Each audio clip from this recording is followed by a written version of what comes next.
Samira Hachi va nous répondre aujourd'hui. Alors, docteur, bonsoir. Vous êtes nutritionniste spécialiste. Merci d'avoir accepté notre invitation. Je vous remercie, Monia, de m'avoir invitée.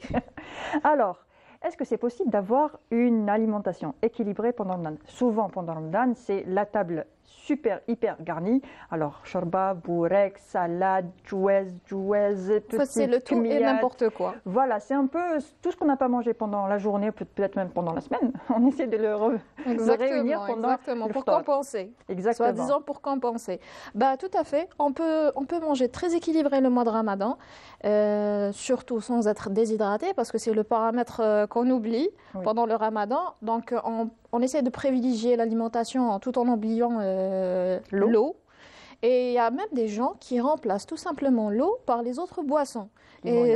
Limonade, sherbet, les sodas, etc. Donc, franchement, les autres boissons, ça ne remplace pas l'eau. Mais on va justement parler de l'alimentation équilibrée pendant le mois de Ramadan parce que, vous savez, tous les médecins et tous les professionnels de la santé et surtout les hospitaliers ont remarqué chaque année que les services d'urgence des hôpitaux se remplissent après le déjeuner, après le ftar du mois de Ramadan. Pourquoi ?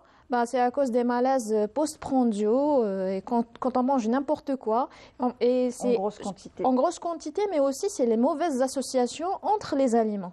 Donc, il y a de mauvaises associations. Il y a des aliments qu'on ne peut pas les marier ou les associer au même repas. Donc, il faut les espacer pour bien digérer. D'accord, très bien. Alors, de quoi pourrait être composé un déjeuner pas classique, mais correct? Parce que le classique, on le connaît, c'est bourek, shorba et compagnie. Mais un déjeuner correct pour ne pas tomber malade ou pour ne pas tomber malade après. Oui, je dirais d'abord que ce que je vais proposer comme repas, il n'est pas destiné uniquement entre guillemets pour les personnes qui suivent un régime, mais pour avoir une bonne hygiène alimentaire pendant le mois de Ramadan, et ça s'applique sur même les diabétiques, les cardiopathes et autres. Oui. Donc, premièrement, la rupture du jeûne, elle se fait tout d'abord avec un liquide, parce que nous avons remarqué qu'il y a des personnes qui commencent avec le deuxième plat. Ils passent directement au deuxième plat, ils zappent directement la soupe ou le potage, on va dire, la soupe au shorba frik, vermicelle, etc. Donc, tout d'abord, premier plat, il faut que ce soit un liquide. Mais avant ça, la rupture du jeûne, il faut rééquilibrer la glycémie. C'est ce qu'on oublie, c'est ce qu'on zappe à chaque fois. Pourquoi? Parce qu'après, on va jeûner ce mois-là environ 13 heures de jeûne, 13 heures, 14 heures. Eh bien, la glycémie, elle diminue. On est en presque hypoglycémie. Donc d'abord, on mange des fruits. Des dates classiques. Pour les diabétiques, pas des dates, mais un autre fruit, par exemple des fraises ou une pomme, peu importe. Un fruit de saison. Un fruit de saison avec un verre d'eau, un grand verre d'eau. Ensuite, on passe au premier repas. Et l'association Al-Ben Au contraire, justement, Al-Ben, moi je conseille à tous mes patients de prendre Al-Ben ou bien le lait caillé qui est Rayib, ou bien même un yaourt pour ceux qui désirent yaourt nature, pas yaourt sucré. Pourquoi? Parce que ça contient des probiotiques, ça veut dire des bactéries qui sont très bénéfiques pour le côlon. Et justement, ces bactéries vont participer à la bonne digestion et faciliter la digestion des aliments qu'on va consommer, d'accord, au niveau du côlon, et ça va nous éviter de gros ballonnements. Bon, c'est vrai, contre parenthèses, il y a d'autres personnes qui disent que le ben, ça leur donne un ballonnement, etc. Oui. Mais c'est tout à fait normal. Du moment que c'est pas trop gênant et ça fait pas trop mal, donc il n'y a pas de souci. On ne peut pas comparer le ben à la limonade. Ah, bien sûr, bien sûr. La limonade donne bien plus de ballonnement qu'un verre de ben. Il faut savoir, je vais aussi donner une information très précieuse. La limonade, que ce soit sherbet ou bien les sodas, etc., donc tout ce qui est gazeux, ça contient des additifs alimentaires qui chassent le calcium qui est contenu dans notre corps. Donc les personnes qui consomment excessivement de soda vont voir tout simplement, par exemple, les dents déminéralisées. Ils vont avoir des carences en calcium. Carences en calcium, des caries dentaires, des os fragilisés, etc. Donc pas de soda. D'accord. En plus, ça favorise les brûlures d'estomac. Donc, les gens qui souffrent de gastrite, par exemple, ou problèmes de côlon, des colopathies dont tous les Algériens souffrent, donc, d'accord, donc vont aggraver la situation. Et surtout pour sherbet. Moi, je déconseille fortement sherbet. Si vous voulez avoir, par exemple, une boisson qui est acide, etc., faites ça à la maison. Un jus de citron ou alors une eau aromatisée au citron? Oui, sinon. Il faut juste savoir que la citronnade, on va dire, on ne la prend jamais à jeun. Jamais. Estomac vide, c'est très irritant pour l'estomac, surtout pour qui souffre de gastrite. Après, si on veut parler du repas justement, donc j'ai dit un potage liquide, donc légumes, shorba, peu importe, comme par exemple le mermez, le fric, etc. Bon, le fric, c'est pas déconseillé pour les diabétiques, parce qu'on me pose toujours cette question. Le fric et le mermez, c'est pas déconseillé, mais il y a le vermicelle qui est fait avec de la farine blanche. Elle est déconseillée pour les diabétiques. Donc ça, c'est à éviter. Sinon, moi, je conseille surtout une entrée avec une salade. Manger des légumes. Surtout les salades. Crues de préférence? Crues ou bien semi-cuits. Parce que les légumes se mangent mi-cuits. Al dente, on va dire. Bon, al dente, oui. pour ne pas chasser tous les minéraux et les vitamines qu'ils en contiennent. Parce qu'il faut dire qu'un légume trop cuit, c'est un légume qui n'apporte rien au final. Oui, parce qu'on va, c'est bon, on va déminéraliser tout le légume. Oui. Il y a presque rien du tout. Mais après, on va passer au bourek. D'accord, qui est le favori de tous les Algériens. Donc, moi, on me pose toujours la question au niveau de mon cabinet. On me dit, je vais faire comment pendant le ramadan? Docteur, vous n'allez pas me donner du bourek? Je dis, non, vous ne serez pas privé.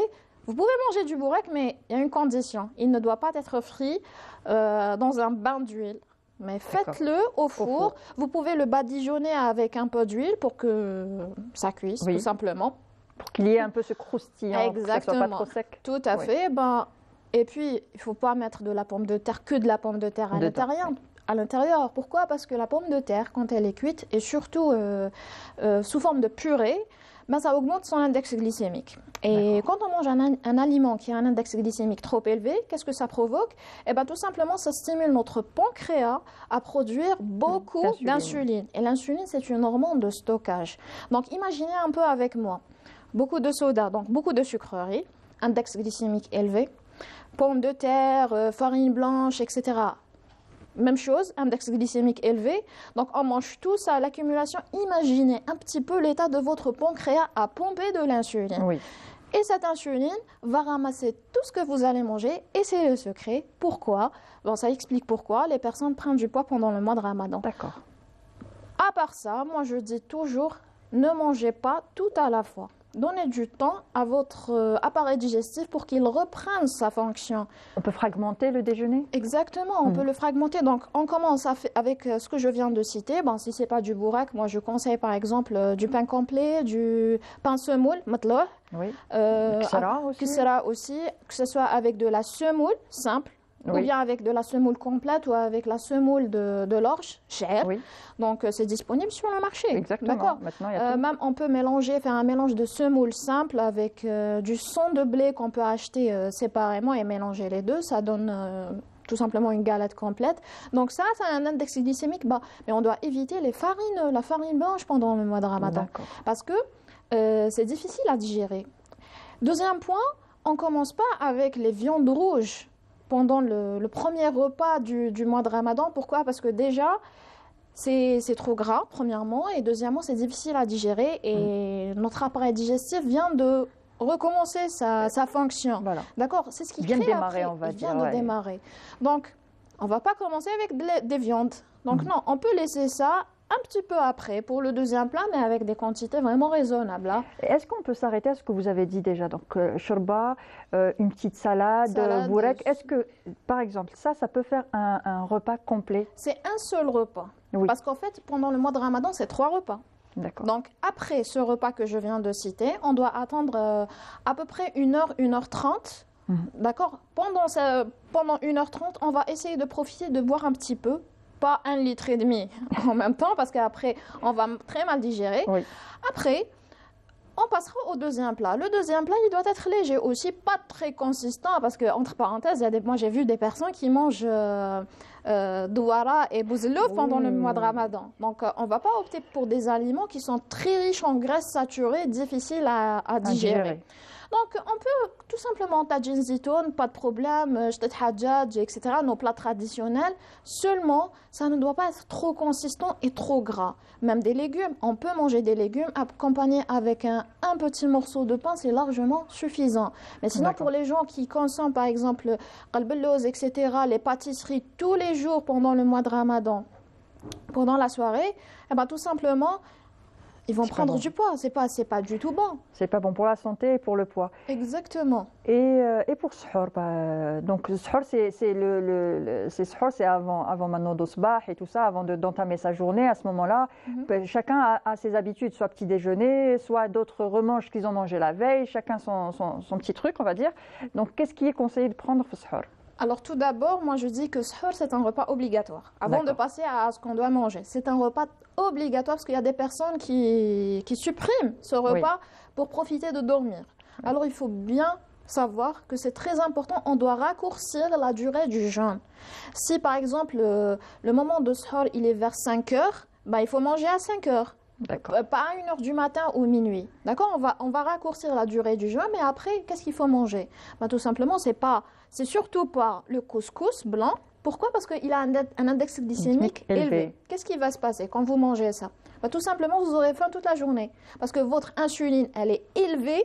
D'accord? Et quand elle est élevée, elle ne trouve pas quoi ramasser. Elle ne trouve pas de l'énergie. Donc, qu'est-ce qu'elle fait? Elle va chasser ce qu'il y a déjà. Donc, vous allez avoir faim. Et vous allez passer votre journée KO. Donc, qu'est-ce qu'on conseille généralement de manger? Tout simplement, soit vous mangez à nouveau le deuxième plat léger que vous avez mangé au dîner, ça veut dire des légumes avec de la viande blanche et tout, pour ceux qui désirent. Et sinon, tout simplement, le repas doit être composé premièrement de produits laitiers. Je dis pas le lait, mais produits laitiers, pas le lait, donc yaourt, fromage, le beurre, rayeb, etc. Donc les produits laitiers. Une source de fibres complètes, comme par exemple matloua, galette, etc., pain complet et tout, parce que vous savez, plus vous mangez des fibres complètes au moment du suhoor, et moins vous aurez faim pendant la journée. D'accord, L'idéal pendant le suhoor, c'est de manger un petit peu gras. Pourquoi? Parce que c'est une source d'énergie et ça va nous laisser tenir toute la journée. D'accord? Pas des fruits, etc., qui ont un index glycémique élevé. Et rapide. D'accord? Et puis, moi, je conseille de manger des œufs, par exemple. D'accord. Des protéines, de la protéine. Des protéines, exactement. Très bien. En tout cas, c'était très enrichissant. Merci pour tous ces conseils. Bien sûr, bien s'hydrater, c'est clair. C'est clair, il faut bien s'hydrater toute la journée. 2 litres par jour. Très bien. Alors, je rappelle, docteur, vous êtes docteur, spécialiste en nutrition. Samira Hachi, merci encore. Je vous en prie. Et ça, surtout.